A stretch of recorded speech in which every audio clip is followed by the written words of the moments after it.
Vamos lá.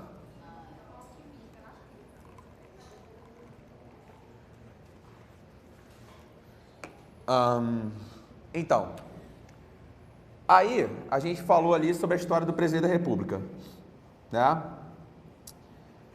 Ok, então já falamos aí. Vamos continuar no material?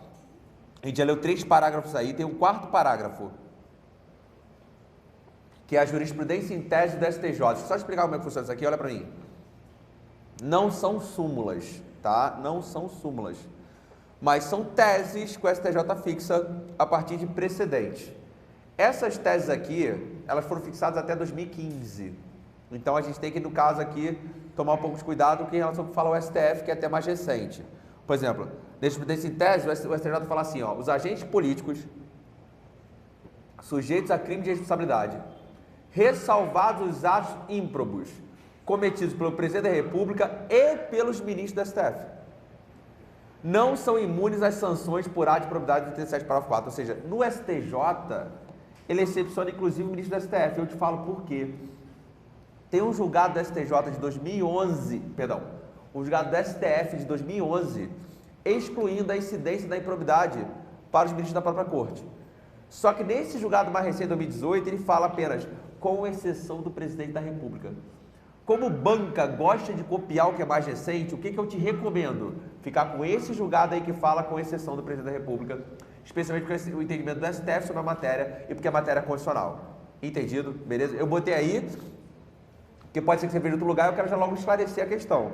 Minha recomendação para fins de prova, em termos de incidência de improbidade para agentes políticos, é esse julgado do STF de 2018. Beleza? Ok? Vamos lá. Outra questão. Bom, então, a gente... Peraí. Vamos ver aqui. Ó, o próximo caso que aparece aí para vocês é o caso do estagiário. Estagiário pode, na administração pública, gente, pode cometer improbidade administrativa? Então, se você vier no julgado aí, lá no tópico 5, tá vendo? Assim, o estagiário que atua no serviço público, ainda que transitoriamente, remunerado ou não, se enquadra no conceito legal de agente público da Lei 429. Sublinha isso aí. Então, o estagiário se enquadra no conceito de agente público. Logo, pode responder por improbidade administrativa.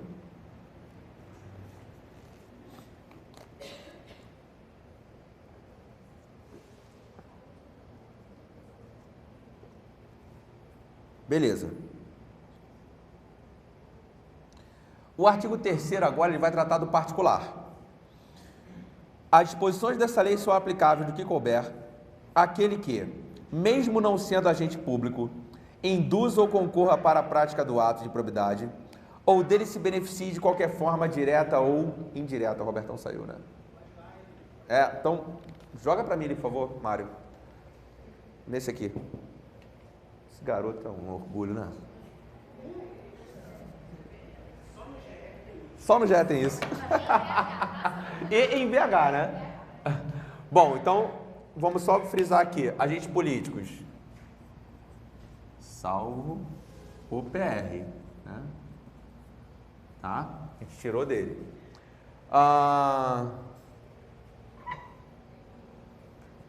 Entra o estagiário no serviço público?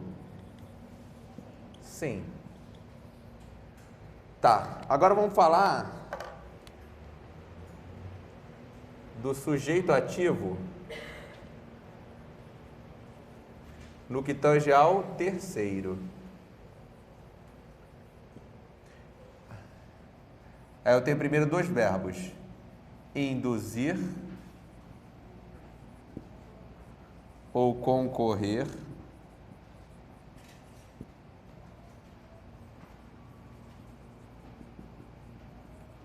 para a prática do ato. Ou o terceiro, que se beneficiar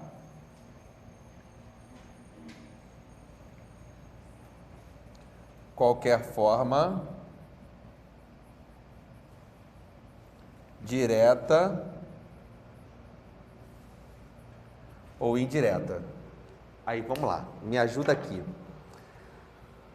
Quais são as 4 espécies de improbidade administrativa? Na ordem: enriquecimento ilícito, prejuízo ao erário, concessão ou aplicação indevida de benefício financeiro ou tributário e lesão aos princípios. Beleza. Todas elas são puníveis a título de dolo? Tá vendo? Essa pergunta que a prova faz na era. Assim, o cara pergunta, já pensando que você vai pensar na exceção, só que ele pergunta a regra. Aí você vai e pensa com a exceção. Calma. Todos eles respondem de dolo? Sim. Todos eles respondem título de culpa? Somente quem? Só o prejuízo erário também responde título de culpa. Mas eu tenho responsabilidade objetiva no âmbito da improbidade administrativa? Não. Porque pelo menos tem que ter o quê? Dolo. Então, objetiva seria se não tivesse nem dolo, nem culpa. Beleza? Então, enriquecimento ilícito, dolo. Prejuízo horário, dolo ou culpa. Concessão ou aplicação indevida de benefício financeiro ou tributário, dolo. E lesão aos princípios, dolo. Ok? Só que eu posso ter um terceiro aí concorrendo para a prática do ato.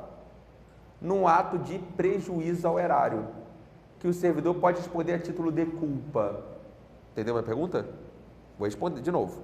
Eu posso ter um terceiro concorrendo para a prática do ato. Não, concorrendo não vai ficar mais difícil. Se beneficiando desse ato de prejuízo ao erário, no qual o servidor está praticando por culpa, negligência, ok? O terceiro também responde por dolo ou culpa? Ou seja, o mesmo regime de responsabilidade que aplica para o agente público aplica para o terceiro. O que eu estou querendo dizer com isso? Se no enriquecimento ilícito é só dolo, então o terceiro também é só dolo. Se no prejuízo erário é dolo ou culpa, o terceiro é dolo ou culpa. E se nos demais é só dolo, o terceiro também é só dolo. Está entendendo a minha pergunta? É isso?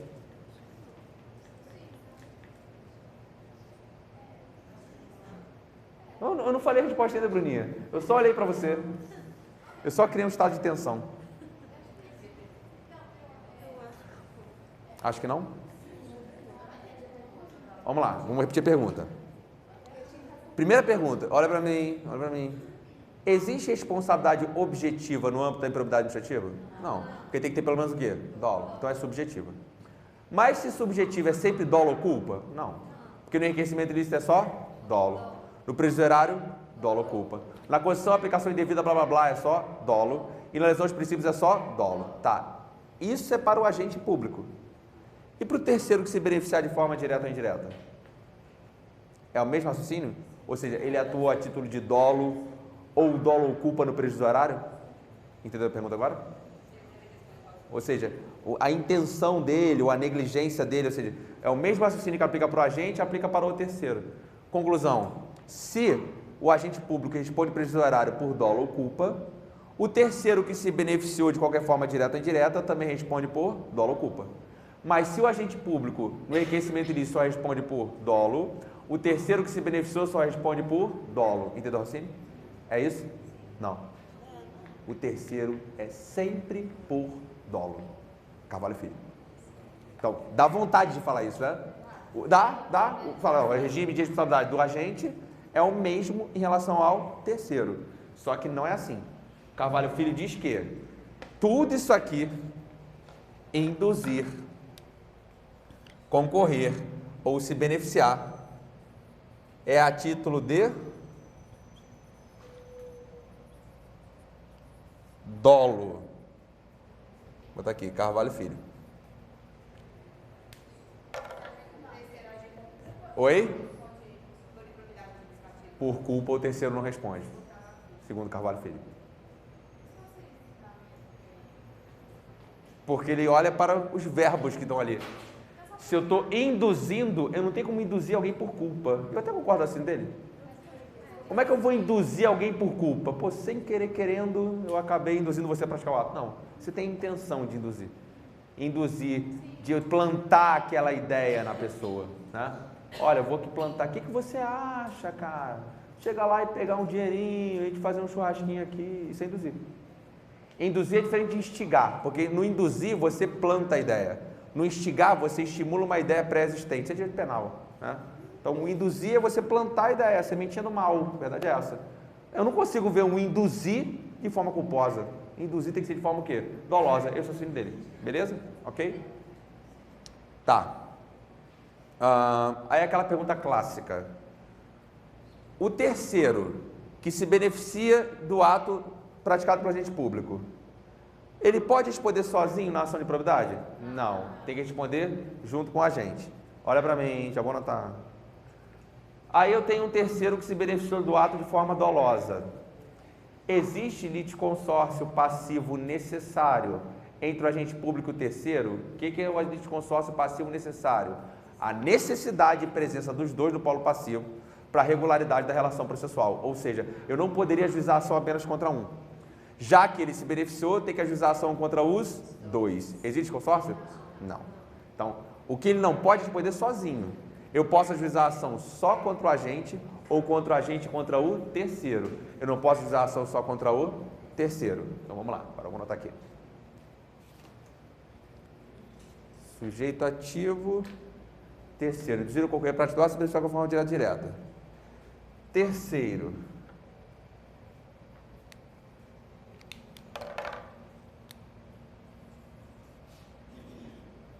Pode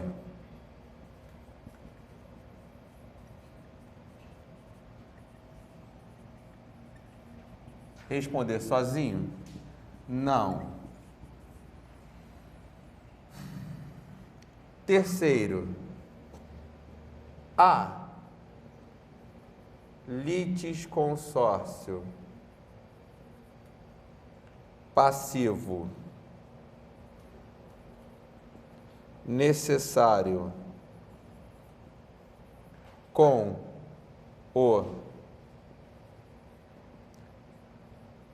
o agente público? Não. Há litisconsórcio passivo necessário com o agente público? Não. Aí eu fiquei sem espaço aqui no quadro. O que eu quero que você coloque então? A ação judicial pode ser só contra o agente, pode ser contra o agente e o terceiro. Mas não é o litisconsórcio necessário. Tanto que pode ser só contra o agente.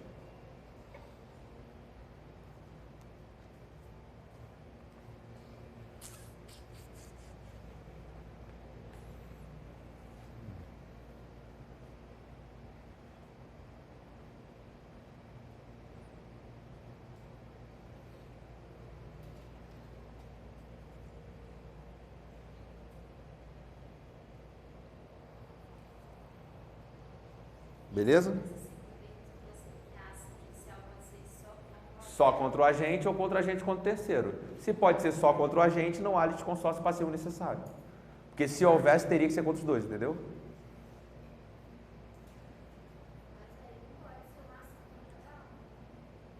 Não pode ser ação para cada um, porque o terceiro não pode poder sozinho. Entendeu?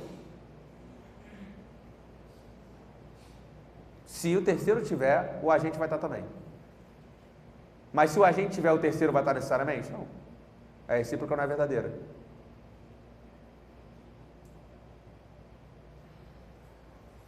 Ok. O artigo 4º não tem nada demais. Vamos lá. Os agentes públicos de qualquer nível ou hierarquia são obrigados a velar pela estrita observância dos princípios da legalidade, impessoalidade, moralidade e publicidade no trato e dos assuntos que lhes são afetos. Ele só trouxe alguns princípios, né? Engraçado, qual princípio do artigo 37 está faltando aí? Eficiência. Por quê? Porque é de 92 e o princípio da eficiência veio em 98. Questão simples. A lei é de 92, o princípio da eficiência veio em 98. Artigo 5º. Ocorrendo lesão ao patrimônio público por ação ou omissão, dolosa ou culposa, do agente ou de terceiro, dar-se-á o integral ressarcimento do dano. Aí vamos lá. Isso aqui também é só registrar para não errar a questão textinho de lei. Então, ressarcimento integral do dano. Pode ser tanto por ação ou omissão, tanto que dolosa ou culposa. Não é à toa que o ressarcimento do dano se encaixa com qual hipótese de improbidade administrativa? Prejuízo ao erário. Por isso, o prejuízo ao erário eu assumo a título de quê? Dolo ou culpa. Tá fechando o raciocínio?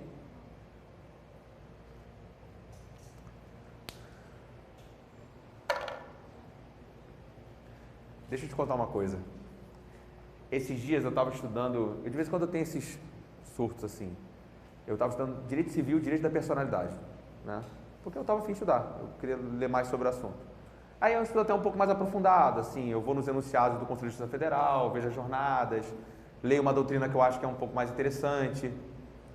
E eu me peguei por alguns minutos impaciente comigo mesmo.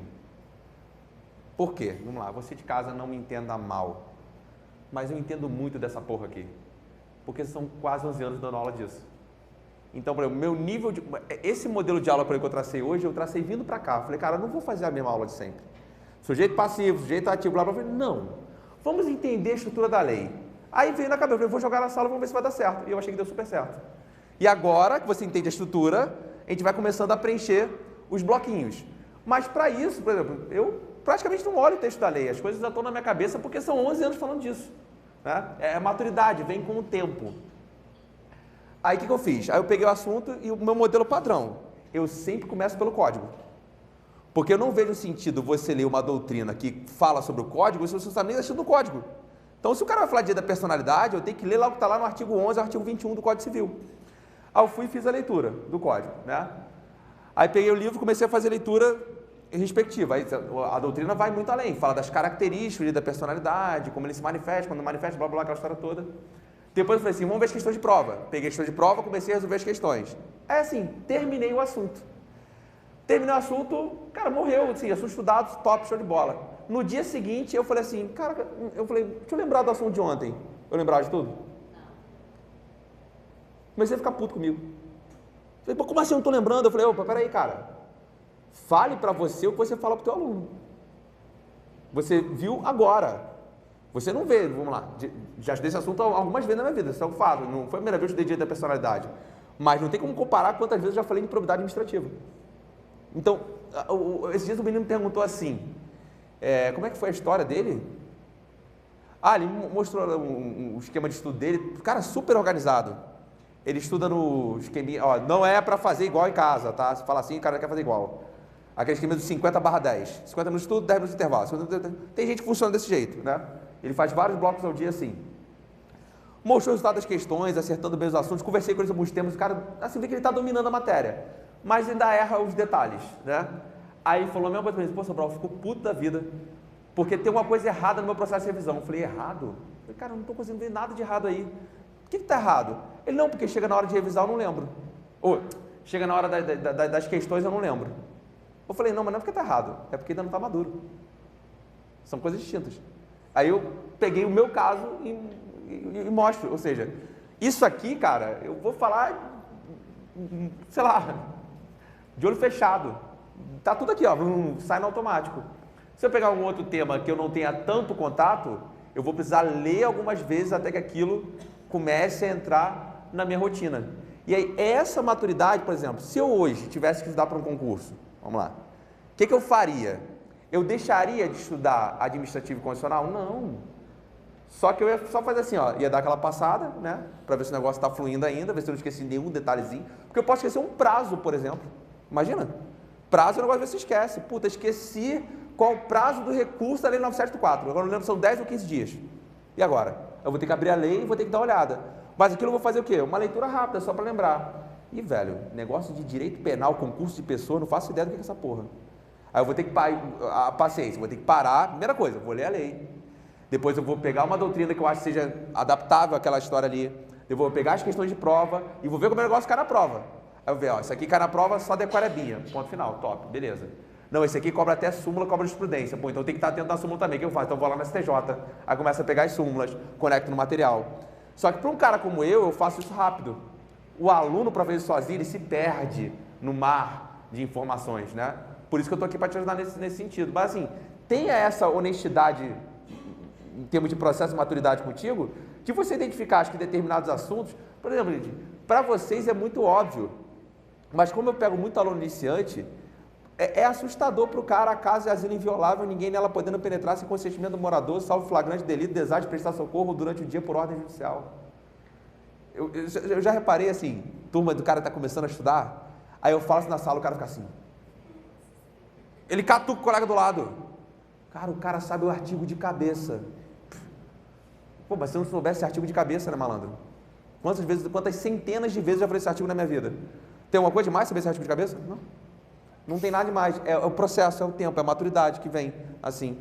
Enfim, só estou compartilhando contigo esse sentimento que eu mesmo tive comigo essa semana e eu mesmo tive que me repreender para não entrar no processo que às vezes você entra. De ficar puto com você mesmo porque revisou e não lembrou mais. Não lembra ainda porque ainda não revisou o suficiente. E quando vai ser o suficiente? Não sei. Eis a questão. Continua revisando e vai fazendo várias vezes. Só segue, né? O que eu não gosto é quando o cara ele trava no ponto. Aí ele fica assim, não, eu só vou sair desse ponto aqui quando eu souber tudo e acertar todas as questões. Não vai sair nunca do ponto. Vai ficar ali para sempre. Porque vai sempre ter um detalhezinho aí que você não lembra 100%. Nesse assunto da personalidade, logo depois do código, aí eu estava no embalo, acabei lendo. Tem a parte de ausência, sessão provisória e sessão definitiva. Pô, os prazos, cara, tem uma porrada de prazo. Depois de tanto tempo da abertura de sessão provisória, faz a definitiva. Aí se o ausente voltar, como é que fica a questão dos bens? Se é na provisória de um jeito, se é na definitiva é de outro. Num ele pega os frutos, no outro ele pega o bem inteiro, no outro ele pega só a indenização do bem que já foi vendido. É regra, não é que é difícil, é regra, é muita informação. Tem que fazer o quê? Lendo e relendo. Mas isso aqui também são regras. Mas por que eu lembro disso? Porque eu falo isso aqui inúmeras vezes ao longo da minha vida. Aí você vai falando várias vezes, você vai lembrando com mais facilidade. Não é porque eu sou Einstein, porque, nossa, eu sei o artigo de cabeça. Não, é porque eu já falei isso aqui várias vezes, só por isso. Vamos lá. Ressarcimento do dano, já falei. O artigo 6º. Eu não me recordo de ter comentado. Aqui não tem nada demais. No caso de enriquecimento ilícito, perderá o agente público ou o terceiro beneficiário os bens ou valores acrescidos ao seu patrimônio. Isso aqui é óbvio. Artigo 7º, importantíssimo. Quando o ato de improbidade causar lesão ao patrimônio público ou seja enriquecimento ilícito, caberá à autoridade administrativa responsável pelo inquérito representar o MP para a indisponibilidade de bem noticiado. Vamos lá. Então, indisponibilidade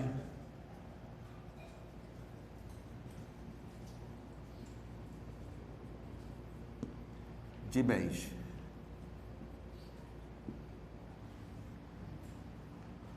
Vamos lá. Na lei, quando for o caso de enriquecimento ilícito ou de prejuízo ao erário. No STJ, quando for... Não vou botar tudo de novo, né? Vou botar também por lesão aos princípios.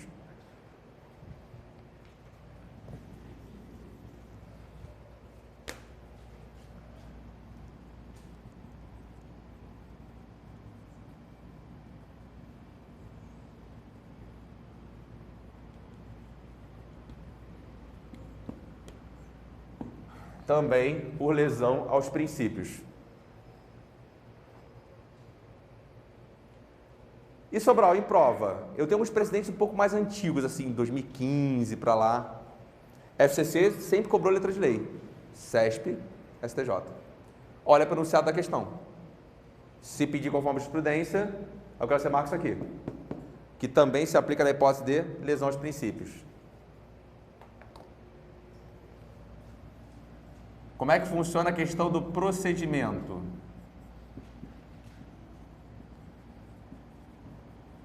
Autoridade administrativa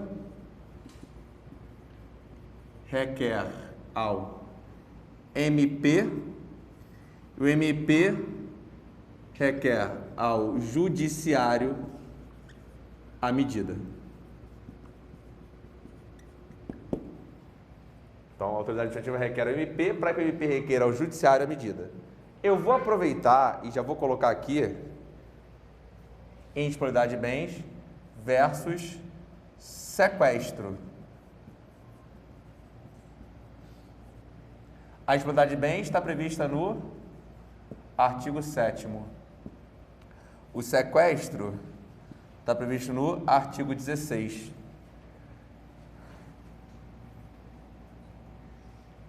Aí vamos lá. O sequestro tem um requisito específico: fundados indícios de responsabilidade. Fundados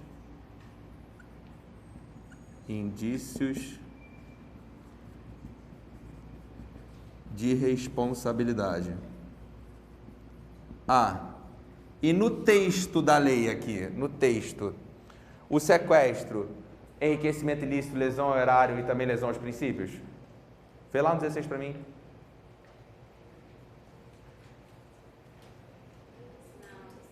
O que fala aí?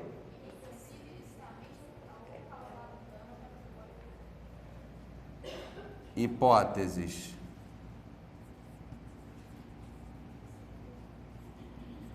Enriquecimento ilícito e dano ao patrimônio público, né? Ou seja, prejuízo horário. Aí já adiantando a pergunta que eu vou receber, mas já vou te dar a resposta. Sobral, e no caso de lesão aos princípios? Não tem discussão jurisprudencial aqui. Então qual a resposta? Não tem. E o que você pensa, Sobral? Não interessa o que eu penso. O que eu penso não cai na prova. Então eu não respondo. E nem você tem que se preocupar com isso. Se eu estou falando que não tem discussão aqui, então aqui não tem. Você fica com o que está aqui. Tá, só que tem outro detalhe. O procedimento na indisponibilidade, a autoridade administrativa requer ao MP. E o procedimento no sequestro? Como é que funciona aí? A comissão representa o MP ou procuradoria do órgão?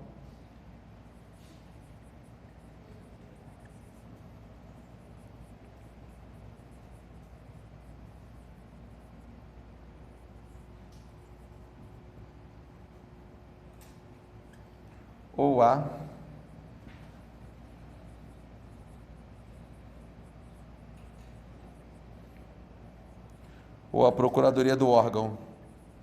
E o MP ou a procuradoria do órgão vão ao judiciário para conseguir a medida de sequestro. Ambas são medidas de natureza cautelar. Então, indisponibilidade e sequestro têm em comum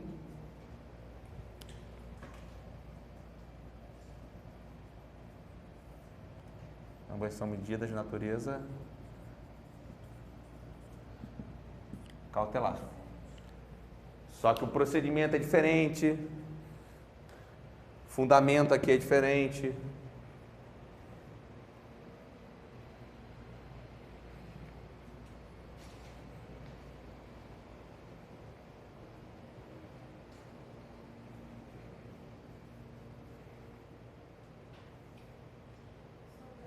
Eu. Ainda não chamou a atenção uma coisa. O sétimo, ela tem disponibilidade do bem do indiciado. Indisponibilidade de bem do indiciado. E no sequestro pode ser tanto do indiciado ou de terceiro. Gostei. Lê para mim 16 então, por favor, Bruninha.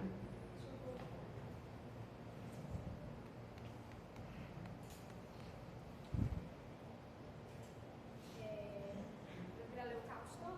Não, o 16, o 16. Havendo fundamentos, fundados indícios de responsabilidade, a comissão representará o Ministério Público ou a Procuradoria do Estado para que requeira ao juízo competente a decretação do sequestro dos bens do agente ou terceiro que tenha explicitamente ou causado dano ao patrimônio público. Então vamos lá, disponibilidade de bens do indiciado. E aqui sequestro de bens.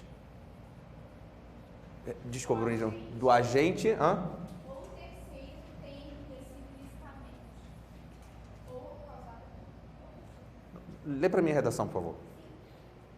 A decretação do sequestro dos bens do agente ou terceiro que tenha enriquecido ilicitamente ou causado dano ao patrimônio público. Do agente ou terceiro.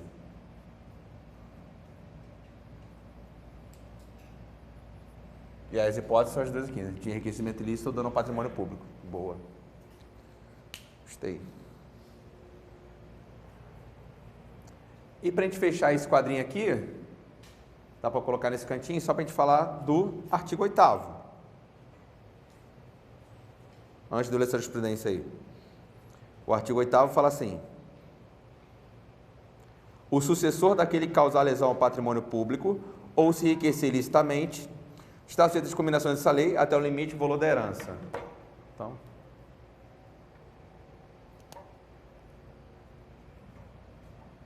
vou botar aqui, responsabilidade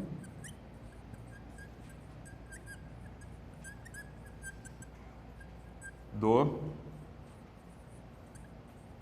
sucessor até limite da herança. Papai foi condenado a ressarcir, sei lá, R$1 milhão de improbidade administrativa, mas só deixou um camaro amarelo de 200 mil, paga quanto? No máximo 200 mil, o valor do camaro amarelo. Do seu bolso sai quanto, herdeiro? Nada. Esse aqui é o padrão, né? Robertão, chega aí, por favor. Tem uma jurisprudência aí abaixo do artigo 7º, não tem?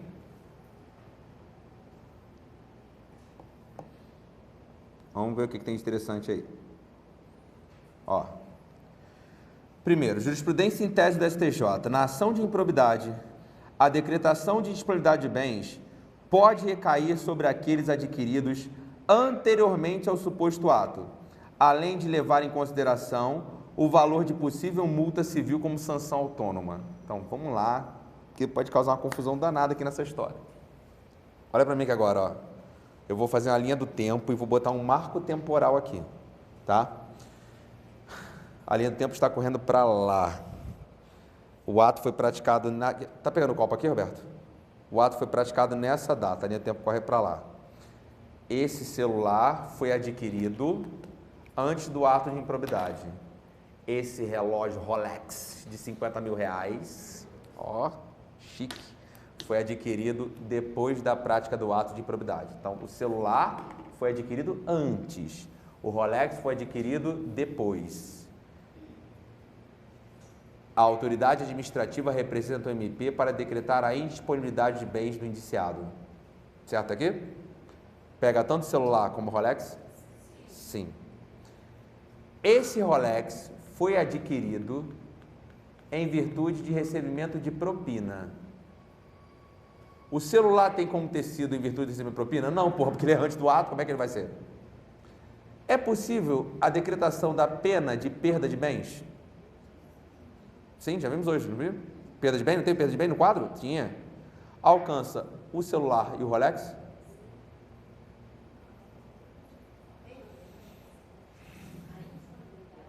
Vai no artigo 12, lê lá. Sinto que eu causei uma confusão agora, mas vamos esclarecer. Só Rolex, Marina? Não, eu não estou falando de ressarcimento. Perda de bens, são coisas diferentes. Eu posso ter perda de bens independente de ressarcimento. Não pode? São coisas diferentes. Então, a perda do Rolex... E só pegaria o celular se fosse para ressarcimento. Então, em termos de perda de bens, que é uma pena e não uma medida cautelar, indisponibilidade é uma pena ou cautelar? Indisponibilidade é uma cautelar. A indisponibilidade pode alcançar tanto o celular quanto o Rolex, certo? Mas a perda de bens, que você está me dizendo, Marina, só pode alcançar o Rolex. O que está escrito no artigo 12 que justifica o teu raciocínio? Acrescidos ilicitamente ao patrimônio. Então, ou seja, em termos de indisponibilidade, pode alcançar tudo. Mesmo o celular. Por quê? Porque o celular pode servir para um futuro ressarcimento ao erário. Agora, o Rolex que foi adquirido ilicitamente, contra ele pode incidir uma pena de perda de bens com fundamento artigo 2, inciso 1. Ou seja, vamos lá, gente. Vai parecer tosco, eu sei, mas é assim que nunca mais esquece. Você vai botar a linha do tempo no seu caderno, vai desenhar um celular e vai desenhar um relógio. Estou falando, você faz o que eu estou falando para fazer. Bora. Vai fazer desse jeito. Vai botar uma setinha, bota aqui ato de improbidade, bota aqui celular, Rolex. Bota assim, vai. Igual o tio explicou aqui.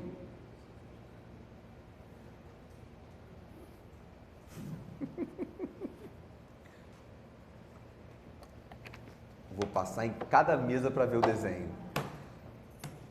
Coisa linda do pai que deve estar saindo aí. Aí você vai lançar duas questões aí. Posso falar? Tá pintando, né? Eventual medida, bora, anota. Eventual medida de indisponibilidade. Eventual medida de indisponibilidade.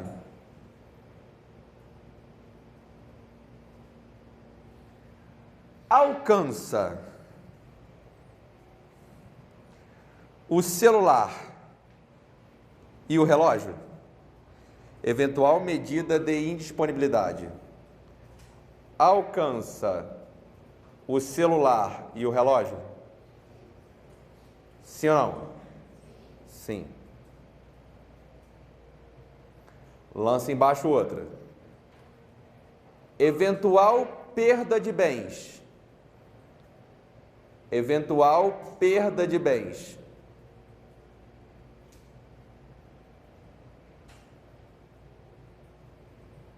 Alcança o celular e o relógio?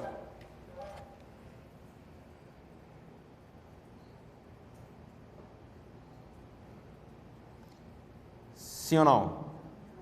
Não. Anota. Isso só alcançará o relógio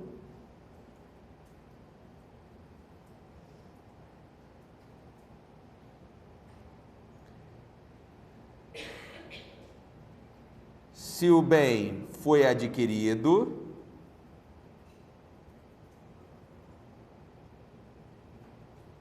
só alcançará o relógio se o bem foi adquirido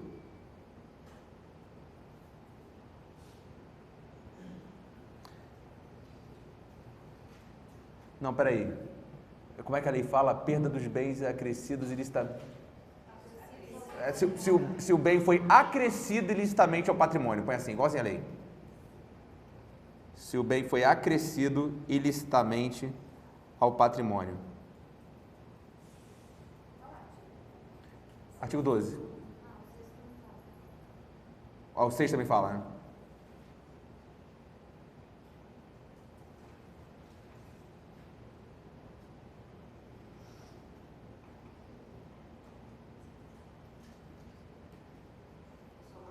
Cadê? Fala. Isso aí foi porque o bem foi adquirido com dinheiro ilícito. É isso aí. Esse é o fundamento.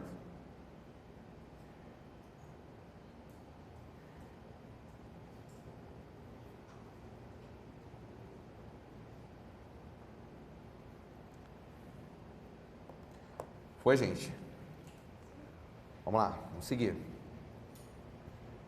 Então, indisponibilidade pode recair sobre bens adquiridos antes ou depois do ato. Mas a perda dos bens só pode ser os bens adquiridos depois e que há de serem adquiridos fruto do dinheiro ilícito. Beleza? Volta no material. Só que, gente, eu não falei para você que a indisponibilidade tem por objetivo... Tá, e qual seria... Ah, a gente não anotou isso no caderno.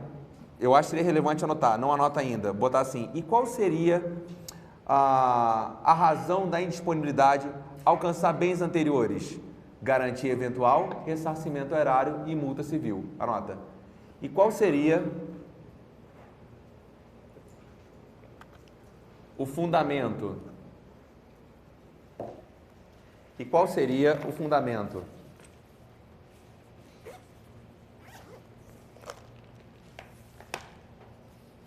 Para a indisponibilidade alcançar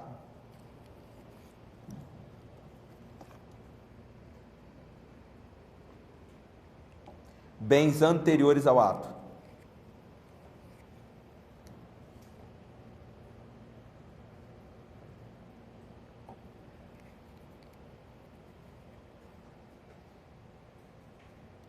Resposta: garantir o ressarcimento erário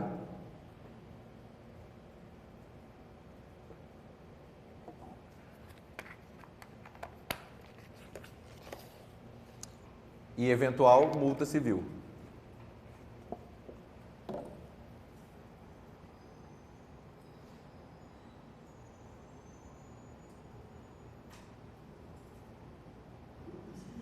Isso, multa civil. Porque a multa civil é uma penalidade, não é? Quando você terminar de anotar, não vai para o material, vem para mim.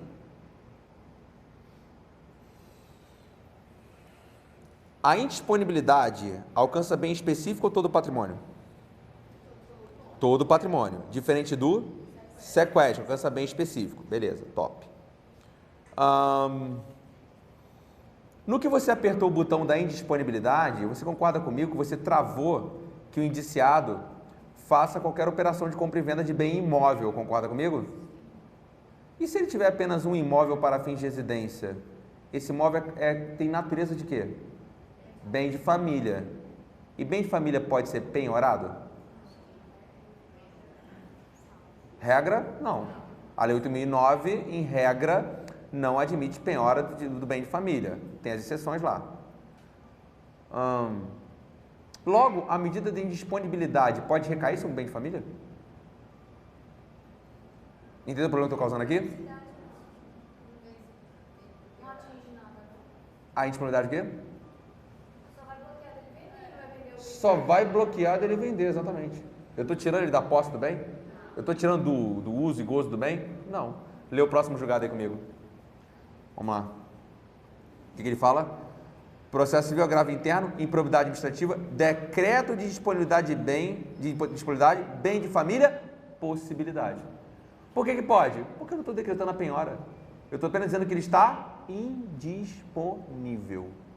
Então, a medida de disponibilidade pode alcançar bem de família indiciado? Pode, porque eu não estou mandando penhorar, eu não estou mandando vender no leilão, eu estou dizendo que está apenas o quê? Indisponível. Ok? Vamos lá.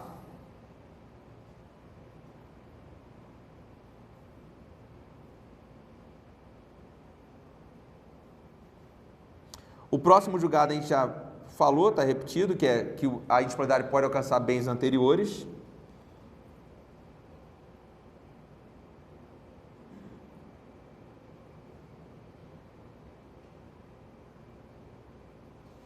Agora que esse no outro julgado, que assim, lá no tópico 3, que é um tópico grandão, que ele está negritado no meio do caminho. Achou aí?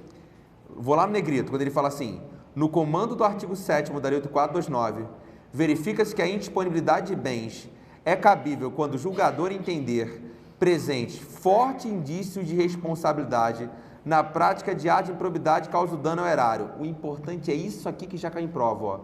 Estando o perículo in mora implícito no referido dispositivo. Vamos lá, gente, olha para mim aqui. Classicamente, no processo civil, se falava assim: requisitos para você decretar uma cautelar: fumus boniuris e perículo in mora. Fumus boniuris, fumaça do bom direito. Perículo in mora, perigo na demora. Fumaça do bom direito, cara, tá me cheirando aqui que tem improbidade administrativa, há fortes indícios aqui. Perigo na demora, se eu não decretar a indisponibilidade agora, esse cara vai sumir com o patrimônio. Só que pensa comigo, gente, o ônus da prova cabe a quem alega. Quem é que pede a indisponibilidade de bens? Quem é que pede? Olha para o quadro aqui. Quem pede a indisponibilidade de bem do indiciado? O MP. A autoridade representa o MP para que este requeira ao judiciário. Se o MP vai requerer a indisponibilidade, quais são os dois requisitos sendo uma medida cautelar? Fumus boniuris, perículo in mora, certo? Então, caberia ao MP ter que provar a fumaça do bom direito e provar o perigo na demora, concorda comigo? Mas pelo que está escrito aí, ele precisa provar os dois? Então, lê de novo, agora que eu expliquei tudo isso, ó, o assunto aqui é mais complexo agora. Lê só o que está negrito em silêncio.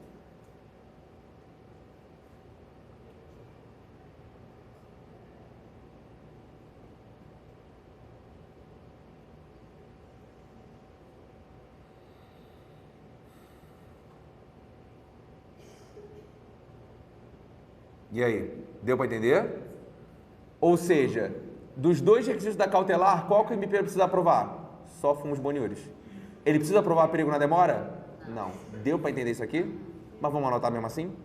Vamos lá. Ou seja, anota. Quando MP requer uma cautelar, quando MP requer uma cautelar de indisponibilidade,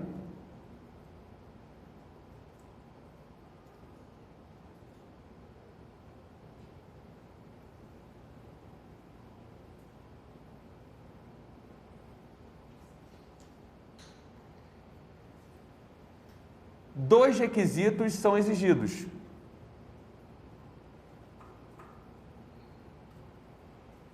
Dois requisitos são exigidos.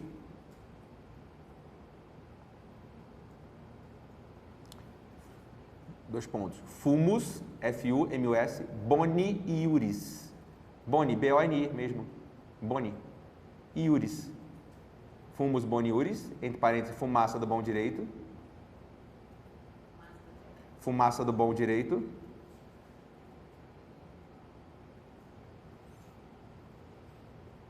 E periculum in mora, que é o perigo na demora.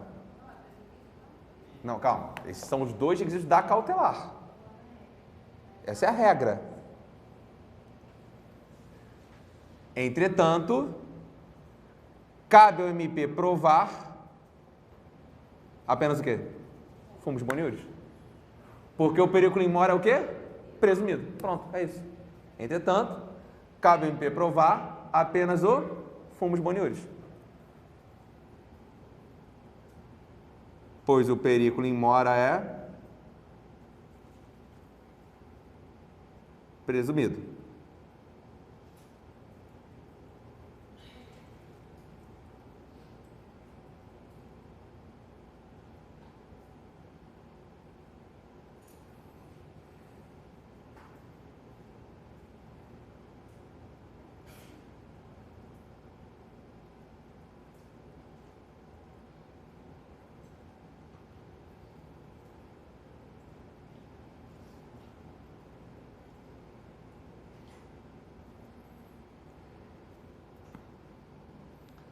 Ok.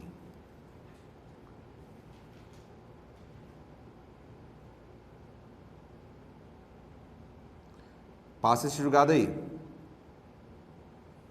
Fechamos. Agora tem as questões para a gente resolver. 1, 2, 3, são quantas? 6. Eita, tem um monte. Tem 7. Vamos lá? Vamos resolver? Podemos, gente? Primeira questão ele fala o seguinte: com base nas disposições da Lei de Improbidade Administrativa e na jurisprudência do STJ, acerca dos aspectos processuais da ação civil pública de responsabilização por atos de improbidade, digo o item a seguir, tá? Embora, questão do CESP, eu gosto de ir lendo cada comando da assertiva. Embora não haja litisconsórcio passivo necessário, falei agora isso, entre o agente público e os terceiros beneficiados com o ato ímprobo. Até aqui tá certo? Existe consórcio necessário? Não, a questão está no quadro. É inviável que a ação civil por improbidade, segundo informação, seja proposta exclusivamente contra os particulares, sem concomitante presença do agente público no polo passivo da demanda. Certo ou errado? Certo, os dois comandos estão certos. Tá vendo? Quando se lê fracionado, fica mais fácil. Perfeito. Questão 2018 recente, cobrando a mesma coisa, tá tudo aí. Essa aí vai dar uma volta danada, essa questão. Vamos lá. João e Maria trabalham no Departamento Estadual de Trânsito, DETRAN, de algum estado membro da Federação Brasileira. Maria trabalha no balcão, no atendimento ao público, enquanto José trabalha com processos e tem acesso ao sistema de dados, fazendo inclusões e alterações de informações, como a pontuação da CNH. João e Maria conversam e decidem atuar ilicitamente. Se algum cidadão se apresentasse querendo dar baixa em sua pontuação indevidamente, sem preencher os requisitos legais, Maria afirmaria que conseguiria fazer isso, mediante o pagamento de R$500. Se o cidadão concordasse com essa prática, Maria passaria o pedido a João, que faria alteração no sistema, dando a baixa na pontuação, dividindo os dois o resultado da prática ilícita. Entendeu a mutretinha aqui? Beleza? Certo dia, José, na qualidade de cidadão, solicita a Maria que diminua seus pontos. O José, malandrinho, foi lá e pediu, né? Que já haviam atingido a quantia de 62. Esse está pior que o Sobral. Maria impõe a condição... A minha travou com 37. Maria impõe a condição de pagamento ilegal e José aceita. José retorna com o dinheiro e, quando vai entregá-lo a Maria, é flagrado pela corregedoria do Detran. Gente, vamos lá. Quem são os agentes públicos aqui? João e Maria. Quem é o particular? José. Todo mundo responde improbidade? Qual é a resposta?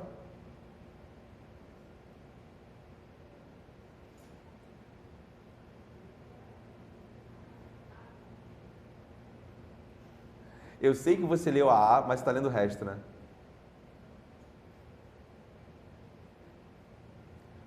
Qual a resposta? A, gente. João e Maria na qualidade de agente público e José, porque mesmo não sendo agente público, concorreu para a prática do ato de improbidade. Difícil a questão? Bem fácil? De boa? Beleza. Questão 3. A Lei 8429 estabelece constituir ato de improbidade administrativa, importando enriquecimento ilícito, ao ferir qualquer tipo de vantagem patrimonial indevida em razão desse lar. Sabendo que Josué, empresário, concorreu com Gilson, funcionário público federal, para a prática de ato de improbidade, enriquecendo-se ambos ilicitamente. Vamos lá, gente. Os dois vão responder improbidade? Sim. Aí vamos lá. Letra A. A lei não é aplicável a Josué. Posso parar? A lei é aplicável a Josué, inclusive com previsão de causas de aumento de pena por ser agente estranho de administração. Está sabendo disso? Nem eu. A questão inventou. São aplicáveis a Josué no que couber, mesmo não sendo agente público, pois concorreu com Gilson para a prática do ato. Até aqui está certo?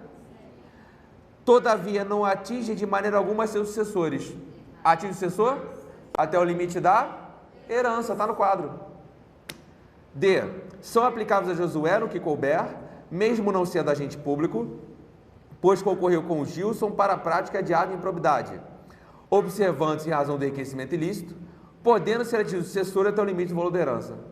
Certo ou errado? Certo. Letra D. 4.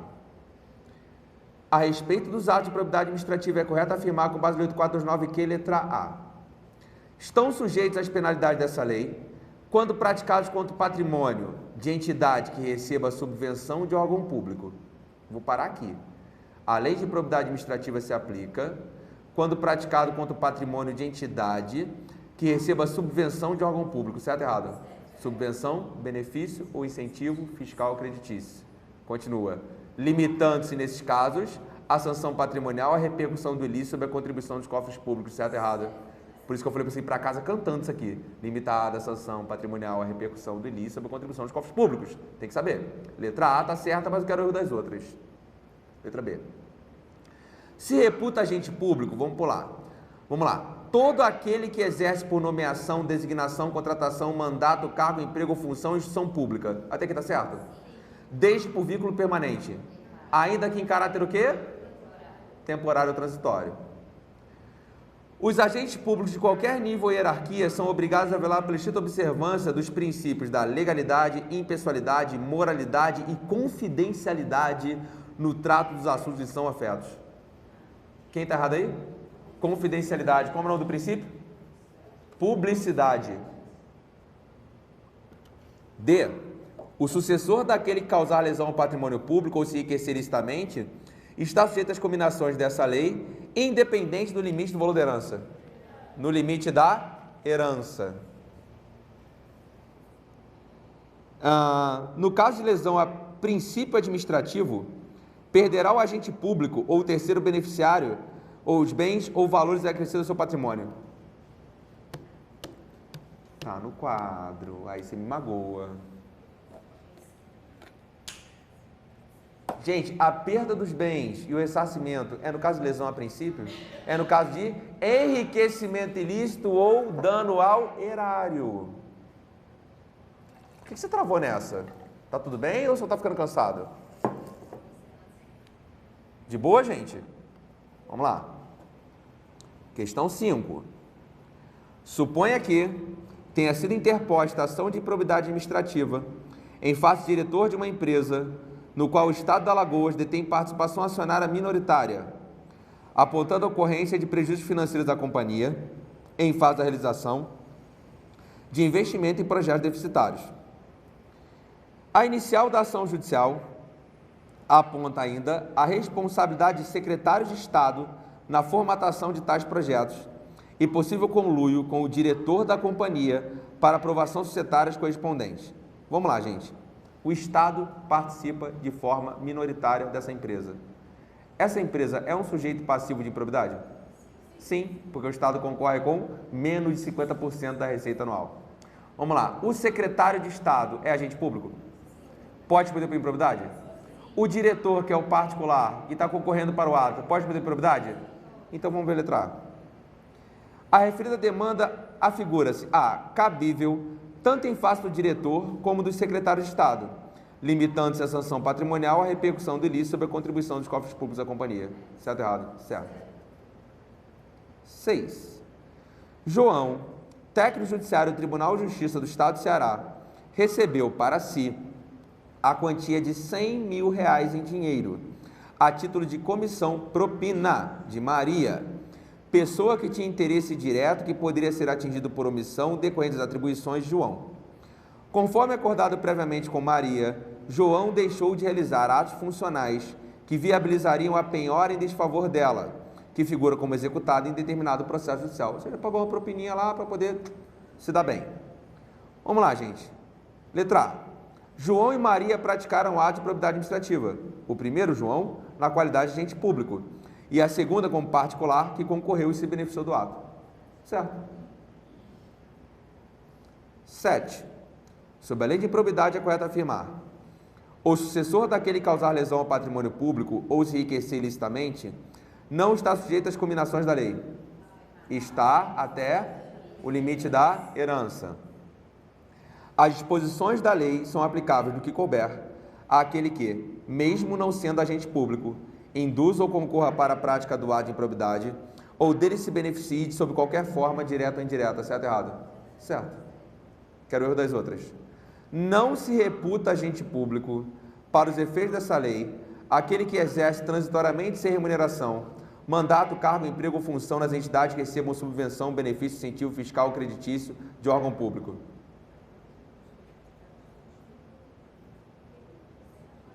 Reputa-se? Por quê? Então, para os efeitos dessa lei, quem exerce transitoriamente sem remuneração, mandato, cargo, emprego, função em entidade recebe subvenção, benefício, incentivo é considerado agente público. É? Vai lá no artigo 1º, vai no artigo 2º e atenção na parte final do artigo 2º.